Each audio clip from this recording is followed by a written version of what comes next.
안녕하세요. 제가 어릴 때 우리 부모님은 항상 화목한 가정이었습니다.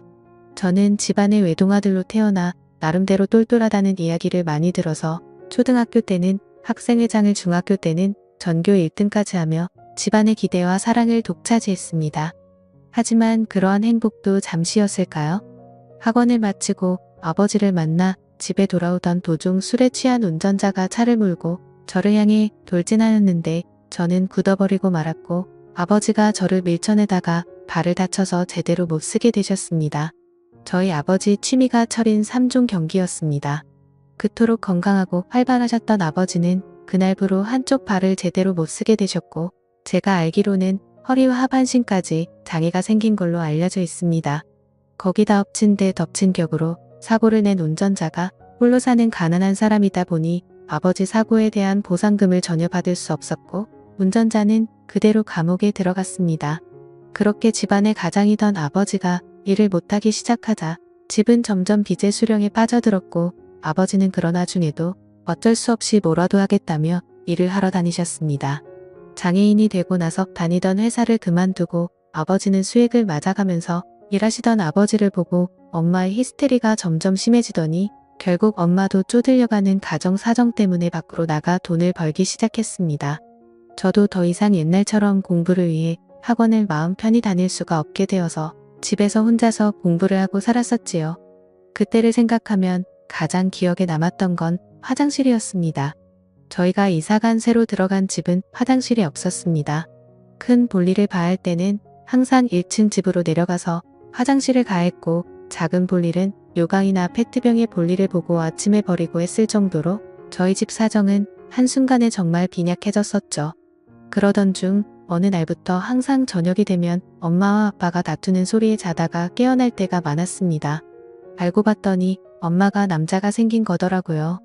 아빠의 하반신 장애로 인해 부부관계가 불가능하자 외로워서 그랬다는 이유로 바람을 피웠고 엄마는 이제 가난도 지긋지긋해서 못 버티겠다면서 저희를 버리고 집을 나갔습니다. 아직도 또렷하게 기억하는 것은 저희 아버지가 바람을 피우고도 뻔뻔하게 나가는 엄마를 부여잡고 저를 데려가라고 부탁했습니다. 적어도 장애인인 자기보다 더 잘 키울 수 있지 않겠냐는 말에 저를 한번 쓱 쳐다보더니 만나는 남자가 애 딸린 거 싫어한다면서 뿌려치고 나가던 그 모습이 어제 일처럼 생생합니다.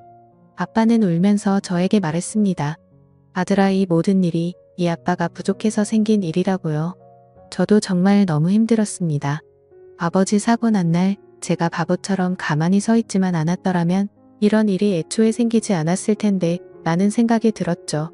저 때문에 이 화목했던 가정이 모두 파괴되고 엄마마저 저를 버리게 만든 거라는 자책감에 빠졌었죠.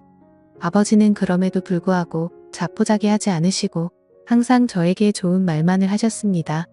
누군가를 미워할 시간에 자기 자신을 탓하고 그걸로 발전해야 한다고, 남을 탓하고 제자리에 머물러 있으면 절대 사람이 발전할 수 없다던 아버지. 저보다 더 인생이 고달프시고 아버지를 보며 정말 독하게 공부를 했습니다.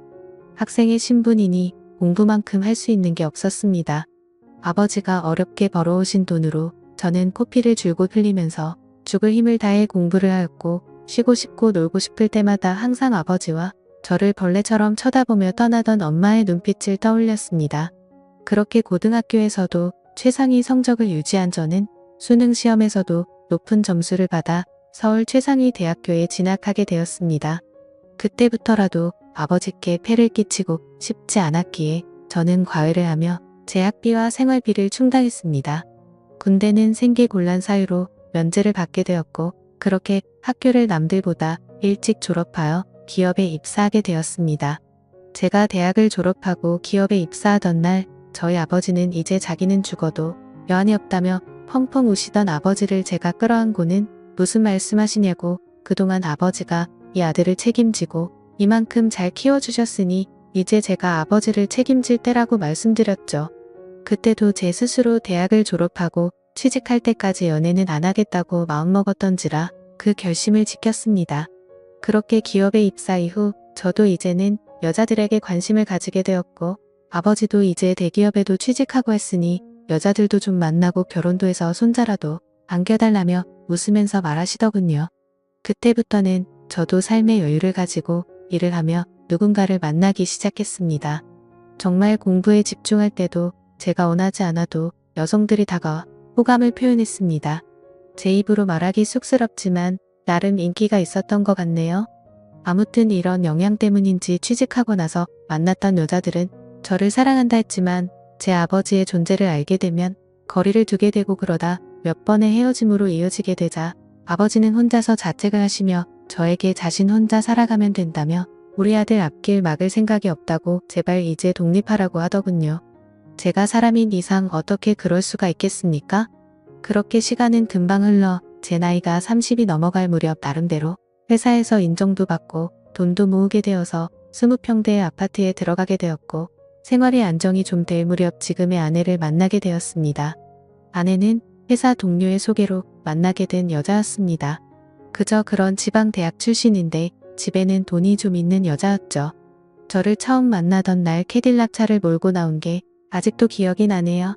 하는 일도 없지만 차는 외제차 비싼 차를 몰 정도로 부를 과시하던 그녀. 첫눈에 제가 자기 이상형이라며 만난 지 일주일 만에 적극적인 그녀의 대시에 사귀게 되었고 한 달째가 되어서는 결혼 이야기를 하더군요. 막 자기한테 장가오라면서 농담과 진담을 섞어서 했습니다. 제가 걸렸던 건 아내의 씀씀이였습니다. 있는 집 외동딸이라 그런지 제 기준에는 돈을 너무 함부로 쓰는 성향이 강했거든요.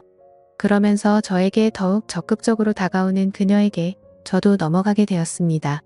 아내 집에 처음으로 인사드리러 간 날 장모가 저를 곱지 않은 눈으로 쳐다보더군요. 자기 집이 어떤 집인데 하면서요. 하지만 아내가 외동딸이라 그런 건지 장인이든 장모든 꼼짝을 못하는 듯 했습니다.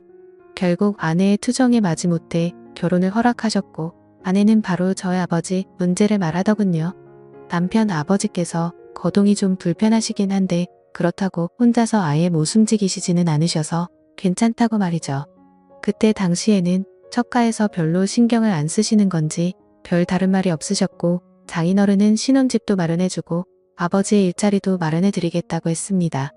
이후 아버지께도 조심스럽게 이야기를 드리니 이제 성인 아들이랑 사는 거 지겨웠다며 제발 나가라고 하시던 아버지. 못내 마음에 걸렸습니다만 아버지께서는 제가 계속해서 고집 부리면 못 찾는 곳으로 잠적하시겠다고 반협박식의 어조로 말씀하셨습니다. 이렇게 번개불에 콩 볶아먹듯 아내를 만난 지 반년 만에 뭔가에 홀린 듯이 결혼을 하게 되었습니다. 하지만 결혼식장에서부터 불편했습니다. 저희 아버지가 몸이 불편하셔서 있는 걸 장모님이 너무 인상을 쓰시고 가까이 있는 것조차도 꺼려 하시더군요. 제가 울컥하여 한마디를 하려 하자 아버지께서 저한테 별거 아닌 일로 화내지 말라며 저를 말리셨죠.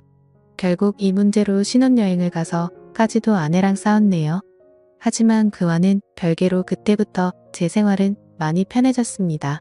아내 명의로 된 아파트와 차를 타고 출퇴근하고 결혼한 지 얼마 되지 않아 아이도 생겼고 아내는 저라면 뭐든지 다 해주려고 했었습니다. 다만 저희 아버지한테 가는 건 싫어했고 저희 아버지께서도 며느리 오는 게 불편하니 쉬는 날 저만 오라고 하시더군요. 아내의 부모님, 즉 장인 부부는 사업을 운영하고 계십니다.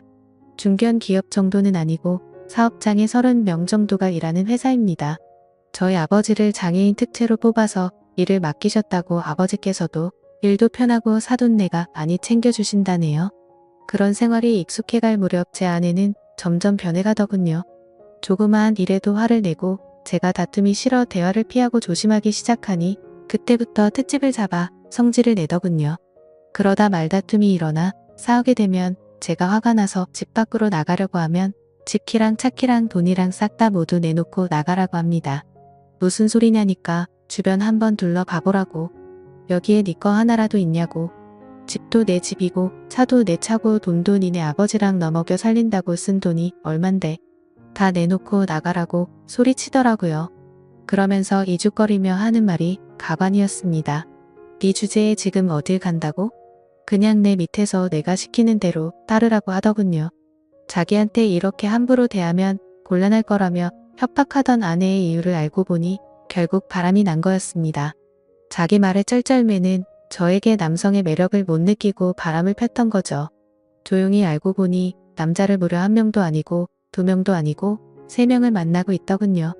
그 사실을 알게 되고 나서 아내에게는 아무것도 모르는 척 행동하면서 이혼을 결심했고 장인 회사에 찾아갔다가 저는 더욱 충격적인 장면을 목격하고 말았습니다. 장모가 저희 아버지에게 소리를 지르는 것도 모자라 뺨을 때리는 것이었어요. 그러면서 일을 이따위로 밖에 못하냐며 머리 검은 짐승을 기어코 거두었더니 역시나 어쩌고 저쩌고 하더군요. 그 자리에서 제가 너무 화가 나 바로 달려가서 장모의 손을 잡고 밀쳤더니 땅바닥에 넘어져 엉덩이 뼈에 금이 갔다고 하더라고요. 그런 장모를 내팽겨치고 아버지를 모시고 데리고 나와 어떻게 된 일이냐며 물었더니 자신이 잘못한 일이라며 말을 아끼던 아버지. 그 뒤에 회사 직원들에게 물어보고 알아보니 장모는 저희 아버지가 밤늦도록 일을 해도 장애인이라고 무시하고 멸시하다가 급기야 손찌검까지 그랬다네요. 저는 아버지를 보며 울면서 왜 여태껏 저한테 말하지 않으셨냐고 했더니 자기로 인해 제 인생이 더 나빠지는 걸 원치 않으셨답니다. 그 말씀을 하시던 아버지 말에 저는 정말 너무나도 죄송스러웠습니다.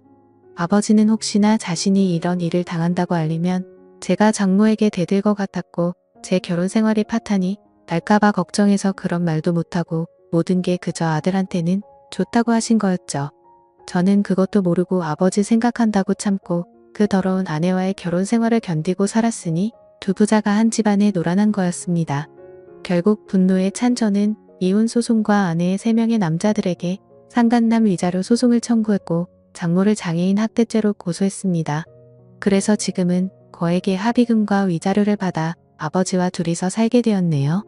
지금 돌이켜 생각해보면 저희 부자 인생에 있어서 여자랑은 참 운이 지지리도 없나 봅니다. 지금까지 제 사연을 읽어주셔서 감사드립니다.